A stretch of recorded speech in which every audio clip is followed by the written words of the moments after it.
देश की अर्थव्यवस्था को लेकर कांग्रेस के पूर्व अध्यक्ष राहुल गांधी ने केंद्र की नरेंद्र मोदी सरकार पर बड़ा हमला बोला है। राहुल गांधी ने भारतीय रिजर्व बैंक की एक ताजा रिपोर्ट का हवाला देते हुए कहा कि ध्यान भटकाने से नहीं बल्कि खर्च बढ़ाने और गरीबों के हाथ में पैसे देने से अर्थव्यवस्था पटरी पर आएगी। भारतीय रिजर्व बैंक ने कहा कि आर्थिक गतिविधियों में गिरावट चालू वित्त वर्ष की दूसरी तिमाही में भी जारी रह सकती है।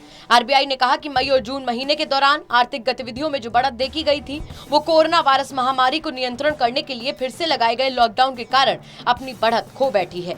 आरबीआई की इस रिपोर्ट के बाद कांग्रेस के पूर्व अध्यक्ष राहुल गांधी ने कहा कि वो जो महीनों से कह रहे हैं उसकी पुष्टि आरबीआई ने कर दी है। उन्होंने ट्वीट कर कहा कि जिस बारे में वो महीनों से आगाह कर रहे थे उसकी पुष्टि आरबीआई ने की है। सरकार को अब ज्यादा खर्च करने की जरूरत है, कर्ज देने की जरूरत नहीं है। गरीबों को पैसा दीजिए, उद्योगपतियों के कर में कटौती नहीं, खपत से अर्थव्यवस्था को फिर से पटरी पर लाइए। कांग्रेस नेता ने कहा कि मीडिया के जरिए भटकाने से गरीबों की मदद नहीं होगी और न ही आर्थिक त्रासदी गायब होगी। केंद्र सरकार ने कोरोना वायरस को काबू में रखने के लिए 25 मार्च को पूरे देश में लॉकडाउन लगाया था। उसके बाद मई में इस लॉकडाउन में आंशिक छूट दी गई, जिसे उसके बाद लगातार विभिन्न चरणों में हटाया गया। लेकिन कुछ राज्यों में कोविड-19 का प्रसार बढ़ने की वजह से फिर से लॉकडाउन लगाया गया है।